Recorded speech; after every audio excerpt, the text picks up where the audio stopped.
Esse é um texto que Jesus está dizendo às multidões, e é um convite a uma responsabilidade para aqueles que gostariam de segui-lo. Diz assim, verso 25: grandes multidões o acompanhavam, e ele, voltando-se, lhes disse: se alguém vem a mim e não aborrece seu pai e mãe, e mulher, e filhos, e irmãos, e irmãs, e ainda sua própria vida, não pode ser meu discípulo. E qualquer que não tomar a sua cruz e vier após mim, não pode ser meu discípulo. Pois qual de vós, pretendendo construir uma torre, não se assenta primeiro para calcular a despesa e verificar se tem os meios para concluir? Para não suceder que, tendo lançado os alicerces e não podendo acabar, todos os que virem zombem dele, dizendo: este homem começou a construir e não pôde acabar. Ou qual é o rei que, indo para combater outro rei, não se assenta primeiro para calcular se com 10.000 homens poderá enfrentar o que vem contra ele com 20.000? Caso contrário, estando o outro ainda longe, envia-lhe uma embaixada pedindo condições de paz. Assim, pois, todo aquele que dentre vós não renuncia a tudo quanto tem, não pode ser meu discípulo. Uma palavra forte de Jesus. Ele está usando duas figuras, uma de guerra e o outro de construção, para nos levar à compreensão do custo dessa caminhada com ele. Ele diz: se alguém quer, ele coloca condicional. Ele não está dizendo que isso vai ser uma imposição divina e que você não terá como olhar para isso e dizer, não, o custo é muito alto. Mas ele chama a razão e está dizendo: eu preciso que vocês calculem. E vocês precisam ter clareza da seriedade da caminhada do discípulo. É aquele que sabe o quanto isso vai custar para a sua vida. A demanda disso, a energia que você terá que colocar nisso. A mudança de paixão e afeto que essa relação com ele exigirá de você. Quem vai dominar o seu coração? Para onde o seu olhar e a direção do seu amor será colocado? E você precisa ter isso muito claro, para que você, começando isso, você pare na metade. Ele está dizendo que melhor do que você começar e parar, é melhor você não começar. Se você não tem clareza do custo disso, ou tendo clareza, você fala: eu não estou em condições de viver essa realidade, de ser um discípulo de Jesus, não comece essa caminhada. Porque se você começar e parar, é melhor que você desista antes do início. Que você faça como o jovem rico, diante da alta exigência de Jesus sobre as paixões do seu coração, ele sai entristecido, porque aquilo, ou o nível de entrega e de comprometimento que o mestre exigiu dele, ele não estava em condições de entregar. E ele sai de maneira triste. É melhor esse posicionamento do que aquele que diz de forma, às vezes inocente, ou no meio da sua emoção: eu vou fazer isso, e desiste no meio. Ele está dizendo que isso será um rótulo de vergonha sobre a sua vida. Que isso trará uma vergonha, constrangimento, essa atitude. E ele está nos dizendo no verso 26, que essa relação com ele é uma relação de um amor incondicional, irrestrito e total. E ele usa uma figura que tem hora que nos choca.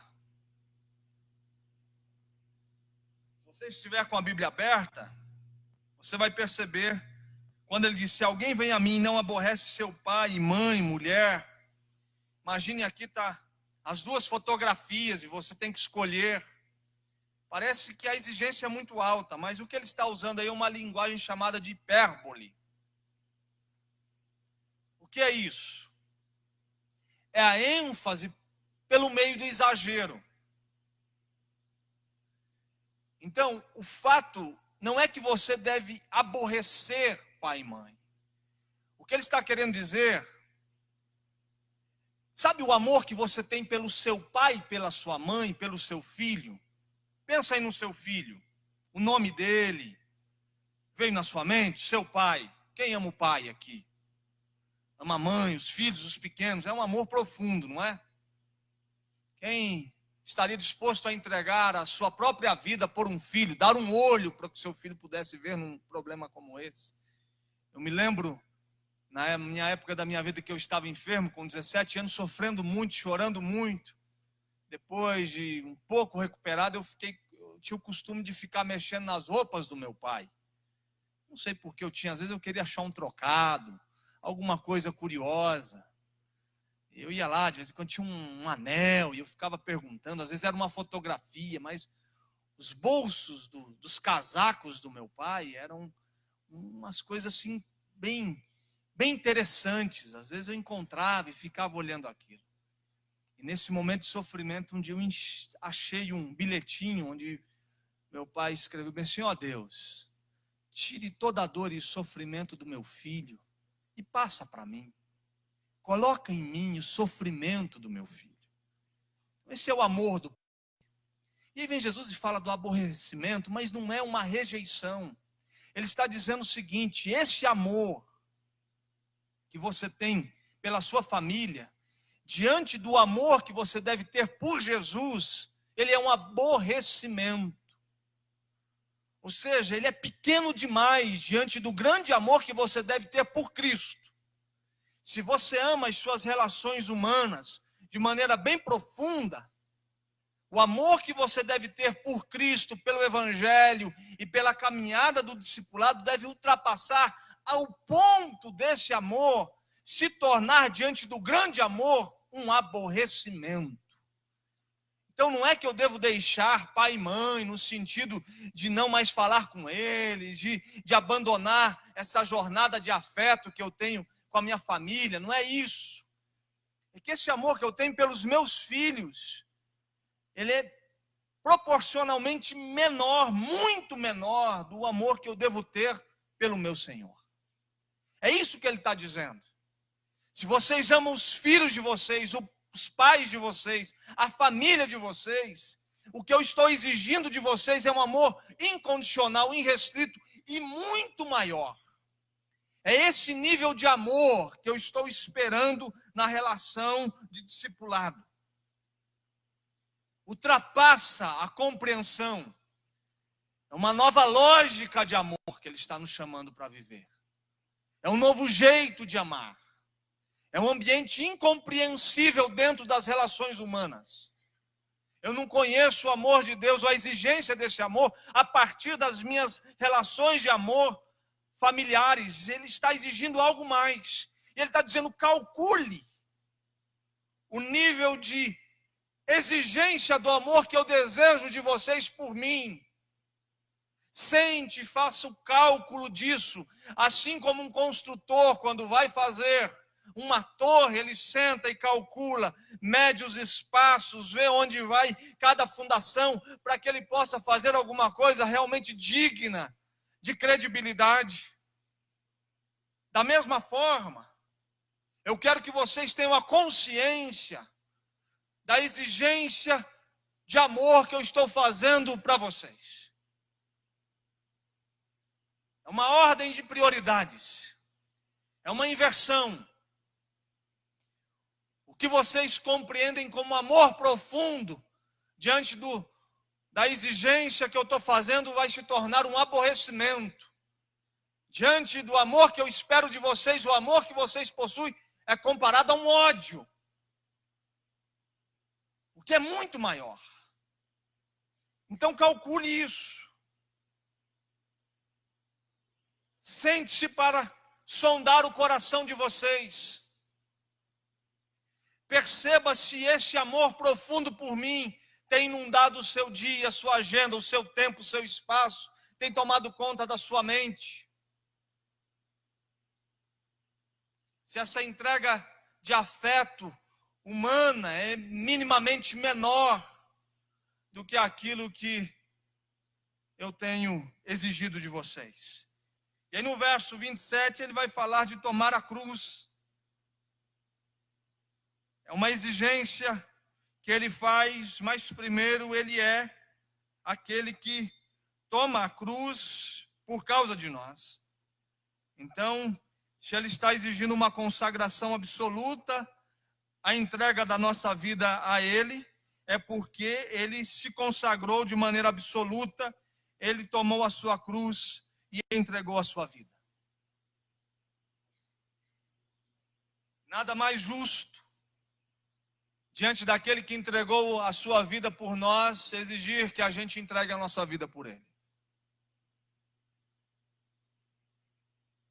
A graça pode ser barata para a gente no sentido de ser graça mesmo. Mas ela não é. Ela teve um alto preço. E aquele que exigir de nós uma vida que toma a sua cruz e segue-o, é porque ele fez isso. Se ele se entregou numa cruz por você, ele quer que você entenda a compreensão de uma entrega total, de uma redição sobre ele. De um processo de se dobrar diante de quem ele é. É uma entrega de amor. Ele não vai tornar isso um massacre da sua vida, um peso, mas você vai conseguir ter a compreensão dessa relação a partir do amor. É por amor que eu tomo a minha cruz e sigo. É por amor que eu entrego toda a minha vida, todos os meus dias. É por amor que eu entrego todos os meus recursos, os meus dons, as minhas habilidades, tudo que sou, tudo que tenho. É por amor que eu vivo essa caminhada do discipulado, do seguidor, conhecido como um talmidim, era o nome dado para seguidores de mestre. E a ideia era que um talmidim, alguém que segue o seu mestre, ele vai seguindo tão de perto, e essa era a compreensão de seguir alguém, que quando o mestre colocava os seus pés sobre a poeira e levantava, o talmidim dizia ao seu mestre: onde você colocou os seus pés, e na hora que você tira, antes que a poeira do seu pé volte ao chão, eu já coloco o meu pé onde estava o seu. É essa exigência de tomar a cruz, de uma entrega de vida, de uma jornada seguindo Jesus. Seguir tão de perto, tão junto, e saber onde o chão que ele pisou, a gente deve pisar. E que chão é esse? É o Evangelho. É ter os nossos pés sendo conduzidos por aquilo que o Evangelho nos convida a viver e ser e participar. De tal forma que quando a gente percebe os pés de Jesus levantando de um ambiente, a gente coloca os nossos pés antes que a poeira caia. E como que a gente faz isso? A gente faz isso porque a gente ama Jesus.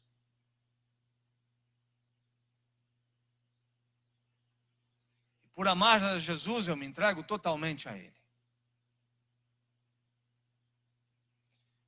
O desejo de seguir o caminho de Jesus faz com que eu renuncie o meu caminho ou os meus caminhos. O que faz a gente ainda ter uma opção pela nossa caminhada, por aquilo que a gente acha importante, ser guiado pelos nossos desejos e nossas paixões e os nossos afetos, é porque a gente ainda não amou o nosso mestre acima de todas as coisas. Porque o amor a Jesus, acima de todas as coisas, torna a gente capaz de renunciar todos os nossos caminhos, todas as nossas vontades e as nossas paixões. A nossa jornada em direção profunda, intensa e mergulhada para o pecado, é porque ainda a gente ama mais o pecado do que aquele que se entregou por nós. Ainda a gente se permite se entregar à prática, o pecado não se torna um acidente, mas se torna um ambiente que a gente vive.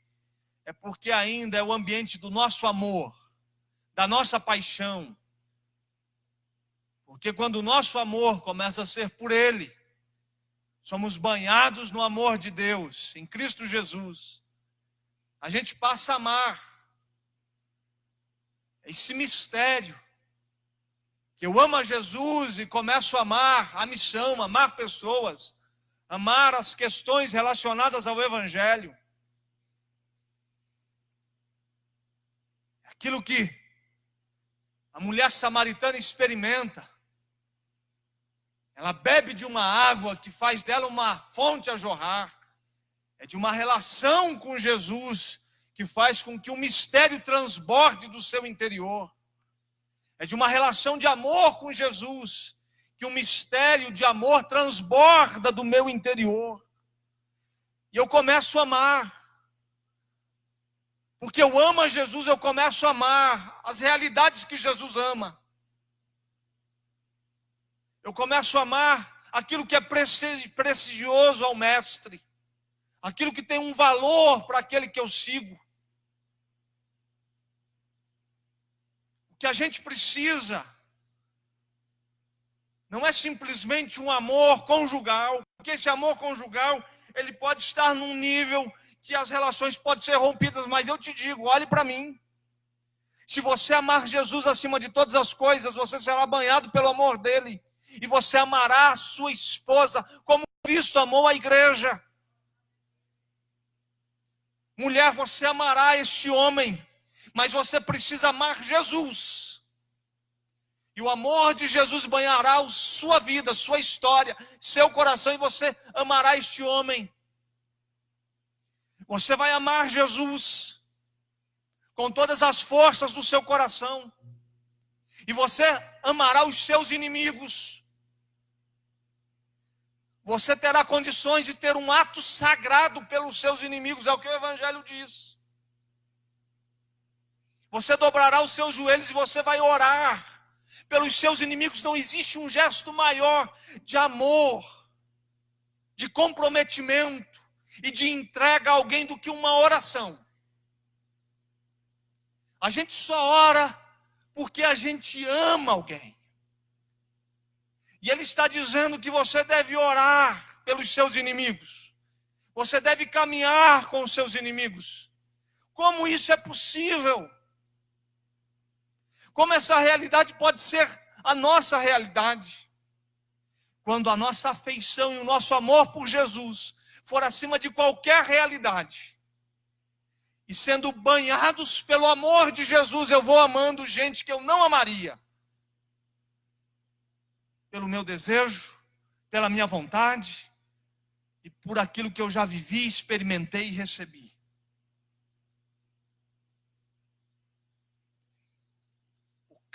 O cálculo que Jesus está mandando a gente fazer nesse texto é um cálculo de amor. Mede a construção de amor que eu estou exigindo de vocês. Veja se essa torre de afeto é capaz de ser construída. Veja se você é capaz de me amar até o último tijolo dessa torre.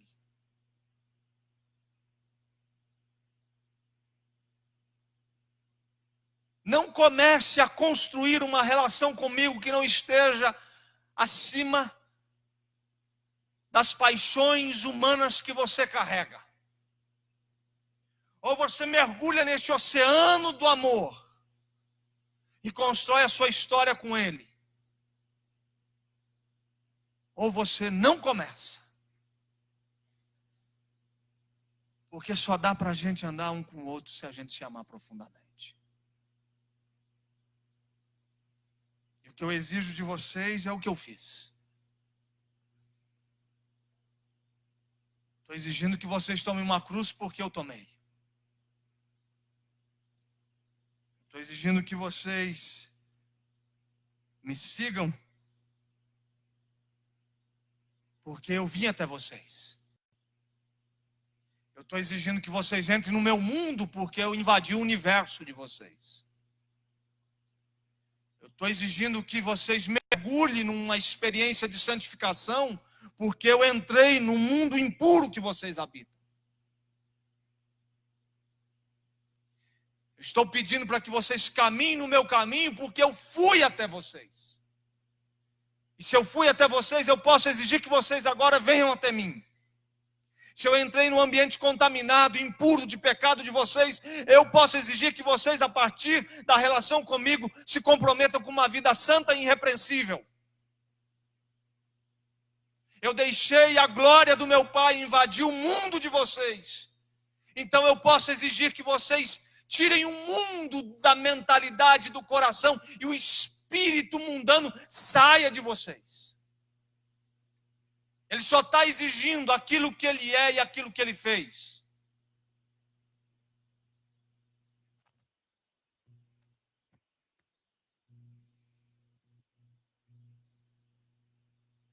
O que ele quer de você?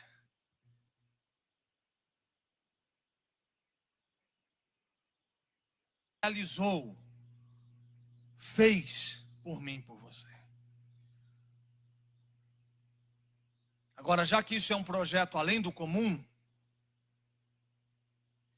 é um projeto que deve existir cálculo, não é uma coisa que a gente decide não sabendo o que está fazendo.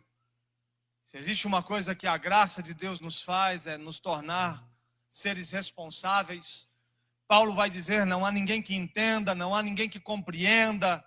Então, se a gente está entendendo, se você está compreendendo o que eu estou te dizendo, se você está entendendo tudo aquilo que eu falo nessa noite, olhando nos seus olhos, você está entendendo pela graça de Deus. Porque a graça de Deus nos faz entender, e o entendimento faz da gente ser responsável. A gente não vai poder chegar diante de Deus depois de uma mensagem como essa e dizer: eu não tinha entendimento disso. Eu não tinha compreensão. Porque Ele está te fazendo entender. E o entendimento vai gerando homens e mulheres responsáveis. Homens e mulheres que vão agora viver uma caminhada entendendo no chão que pisa. Então, diante disso, eu quero te dar 4 conselhos básicos para uma caminhada de amor com Jesus, de uma relação responsável que você precisa seguir. O primeiro é prudência, diga prudência. O que é isso? É o bom e prático bom senso. É pensar antes de agir. É refletir sobre as consequências das suas ações. É calcular o custo de cada ato. E não responsabilizar o mundo, o inferno, Deus, os outros, por aquilo que você não foi prudente ao fazer. Porque a gente começa a agir de maneira imprudente, construindo nossa história sobre areia, e depois, quando tudo desaba, quando tudo se acaba, a gente começa a eleger os culpados. E a gente não é capaz de ser fiel à nossa consciência, sermos responsáveis por aquilo que a gente faz e sofrer as consequências. O que ele está dizendo, seja prudente para calcular os custos de tudo aquilo que você quer fazer com a sua vida. Calcule. Calcule o custo de um casamento. Quem aqui é casado sabe que isso é caro. Que essa relação custa muito alto. Tanto é que o símbolo de uma relação conjugal é uma aliança com o metal mais nobre que existe. Porque esse é o símbolo de uma relação nobre e cara. Quando vocês olham para essa aliança, o que deve tomar conta da sua mente é que existe uma relação deste homem com uma mulher, e é uma relação nobre e cara, que não se joga no lixo, que não acha na sarjeta. Então a aliança, um casamento, custa caro. Calcule o custo disso, ter um filho. E quando eu estou falando sobre o custo, eu não estou me referindo simplesmente às questões de dinheiro. Eu estou dizendo de vida, de energia. Ontem à noite eu fui convidado para orar por um aniversariante. Levei minha família. E alguém disse bem assim: como os seus filhos ficam quietos, né? Eu disse: dá trabalho. Tem hora que o custo do silêncio é um sermão de casa até o ambiente onde a gente vai chegar. Por inúmeras vezes isso tem que ser repetido. Você chega lá, você vai ter que sentar assim. Você olha para as pessoas, você se comporta, você faz isso, você faz aquilo, você faz aquilo. E eu vou te mostrar que o custo da desobediência é muito caro para você, garoto. Ao ponto, se você não fizer tudo aquilo que eu te mando fazer, você perde de brincar tal hora. E isso para ele é um custo caríssimo, né? Prudência. Refletir sobre os seus atos. Pense. Guarde o silêncio. Faça como Tiago, seja tardio para falar e pronto para ouvir.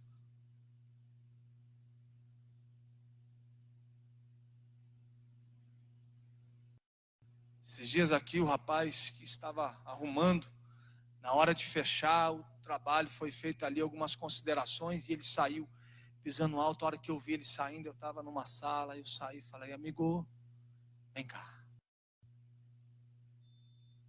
Ô louco, aí não. Vai legal aquele dali, né? Tá bom, tá certo. Passa calor, mas tá bom. Dessa vez nem estava preocupado.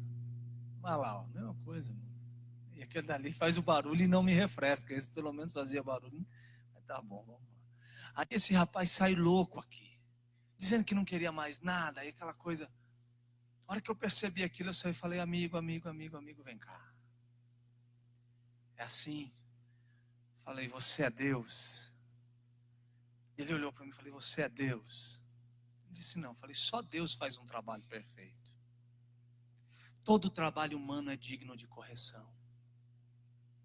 Esse alguém que está falando com você é experiente, já viveu, conhece, está num outro nível, aprende. Olha nos meus olhos, olha para mim. Herbert, se eu estiver te atrapalhando, você me avisa. Tá bom. Aí eu olhei nos olhos desse rapaz e falei: você está aqui uma semana, você me conheceu? Ele falou: conheci um pouco. Falei: você sabe do carinho que eu tenho por você nessa uma semana? Como eu te tratei? Então, ninguém aqui. Esse rapaz encheu o olho de lágrima, começou a chorar. Falou bem assim: eu vou refazer o que eu fiz. Foi lá humildemente e começou a refletir sobre as ações. O seu trabalho naquele lugar que você trabalha, perfeito. Quando alguém chegar lá e dizer uma coisa a você, pense antes de falar. Quando seu pai, por mais velho que você seja, for falar com você, preste atenção no que ele está dizendo. Jovens, quando um homem mais velho for dizer alguma coisa a você, preste atenção. Essas mulheres que estão aqui, que eu olho para elas como se fossem as minhas mães, e quando elas chegam para me dizer alguma coisa, eu escuto como um filho escuta uma mãe. Prudência. A vida de um discípulo é prudência. Você viveu muito pouco. Por mais que você tenha vivido, você viveu muito pouco para saber de tudo aquilo que envolve as decisões ao seu redor.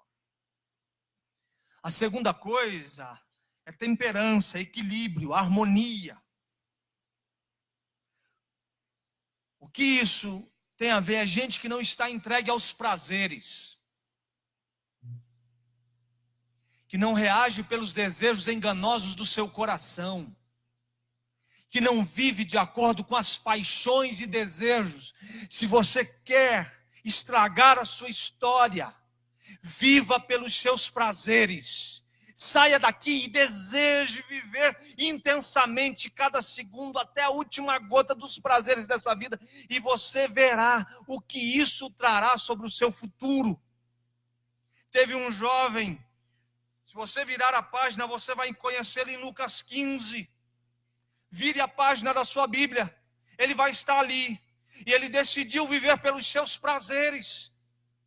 Falou: pai, eu vou viver e vou experimentar dos prazeres dessa vida. Vou beber até o último gole, vou cheirar a última carreira, vou deitar até eu não aguentar mais com as mulheres mais bonitas dessa vida. Vou viver de maneira que as paixões do meu coração vão dirigir a minha história. O final foi a sarjeta. Perdeu tudo o que tinha, jogou a vida no lixo. Homens e mulheres que por um tempo de prazer estão estragando a sua história, a sua credibilidade, a sua vida. Harmonia, equilíbrio. Uma vida que consegue saber que os extremos são perigosos. Eu não posso me aproximar demais dos abismos que estão ao meu redor. Terceira verdade, justiça. O caminho do discipulado exige uma vida justa. O que eu estou falando é jogo limpo. Gente íntegra. Uma vida que foi ajustada, que voltou para o seu devido lugar. Quando fala que Jesus Cristo nos justificou, Ele ajustou a nossa vida.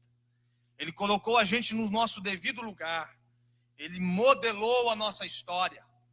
Justificou um pai. Ele pegou um pai torto, que morava numa casinha torta, vivia em um ambiente torto, sua vida era torta, lembra dessa? E ajustou o homenzinho torto, que morava numa casinha torta, que tinha pensamentos tortos, e sua vida era torta. Ele justificou, harmonizou, ele ajustou a vida. O filho ficou justo, o homem ficou justo, a mulher ficou justa. Justiça tem a ver com honestidade, com integridade, virtudes de um discípulo de Jesus. Uma vida ajustada. Uma vida longe do evangelho é uma vida em desordem. É um caos. O evangelho vem para colocar ordem no caos, para colocar as coisas na sua devida ordem, para colocar a gente com disciplina. O que é um discípulo? Vem da palavra disciplina. O que é uma pessoa disciplinada? É uma pessoa que está em plena disciplina, cumprindo, mas não, é uma pessoa que disciplinou a sua vida, que colocou limites e regras, que ajustou a sua agenda, que organizou a sua história, que ao conhecer o evangelho percebeu a bagunça do seu interior, as coisas fora do lugar, o quebra-cabeça todo revirado, peças jogadas, e ele começou a colocar tudo no devido lugar. O evangelho justifica o homem, ajusta a vida, monta a gente da maneira correta. É o caminho do discípulo, de uma história disciplinada, de gente que consegue dizer não para aquilo que o evangelho diz não. Olhe para mim, você não tem razão. Eu tenho razão e vou falar. Você não tem. Quem tem razão é a Bíblia. É o que Deus diz que tem razão. É o que Deus fala que tem razão. Não é o que você pensa. Não é o que você sente. Não é o que você acha sobre a vida. É o que Deus fala. É o que a Bíblia diz. A Bíblia tem razão, não a gente. As nossas razões foram mortificadas, porque estão perdidas no pecado. A nossa moralidade para nada serve. Um novo homem surge, onde toda a sua razão está baseada no que a Bíblia diz. Então, é o seguinte, eu preciso fazer isso, tomar essa direção, seguir um caminho, e eu acho que aí, será que eu tenho razão? Eu consulto isso. Eu coloco o óculos da palavra de Deus e enxergo o mundo a partir do que Deus fala sobre as minhas realidades. Amém? E a quarta e última virtude é coragem. Ele fala de uma caminhada de guerra. Ele fala de uma fortaleza. Ele fala de um para combate. Ele está dizendo que o discípulo de Jesus deve encarar a vida com coragem, que deve suportar os perigos da vida e ir até o fim.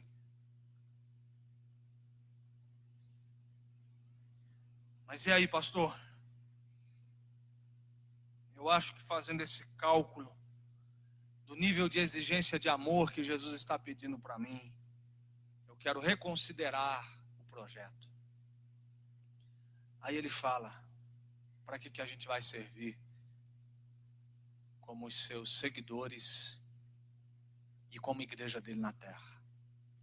No verso 34 e 35, ele vai dizer o resultado de gente que não considera isso e não vive isso de maneira profunda. O sal certamente é bom, caso porém se torne insípido, ou seja, quem é o sal? Os discípulos. Mas ele pode parar de salgar por não viver essa caminhada. Como restaurar-lhe o sabor? Nem presta para a terra, nem mesmo para o monturo. Lançado-no fora. Quem tem ouvidos para ouvir, ouça. A história é uma só. Tem ali um grifo que tira a junção da história, mas o texto é um só. Se a gente não é esse tipo de gente que ama Jesus acima de todas as coisas, perdemos o sentido e significado. A gente só serve para virar chão de um mundo pecaminoso, ser pisoteado por essas pessoas que caminham de maneira apressada pelas paixões do seu coração. O sentido e significado de um homem e de uma mulher de Deus está em ser sal da terra. Se você não salgar, você só serve para ser pisado, virar chão em uma realidade pecaminosa. E o sal, um dos motivos do sal é conservar os valores de Deus, a moralidade de Deus. Aqui as cozinheiras devem saber muito bem que o sal é colocado em um ambiente, em uma refeição, numa carne, por exemplo. E esse sal, ele conserva o sabor, ele preserva a qualidade daquilo. Quando Deus, em sua palavra, está dizendo que nós somos uma pitada de Deus no mundo, um jogar de Deus, um sal a salgar, Ele está dizendo, vocês na terra conservam os meus valores, a minha palavra e a minha vida. mundo, ao olhar para vocês, vão perceber como gente de Deus anda num mundo caído. E se vocês não me amarem acima de todas as coisas, vocês não servem para nada, a não ser para ser pisado pelos homens. Perde o sentido. Vocês precisam entender que o amor de vocês por mim, um amor elevado, é o que conserva os meus valores, a minha moralidade no mundo. E se vocês não demonstrarem esse amor por mim, as pessoas não me conhecerão, porque elas só podem me conhecer à medida que vocês me amarem e amarem uns aos outros.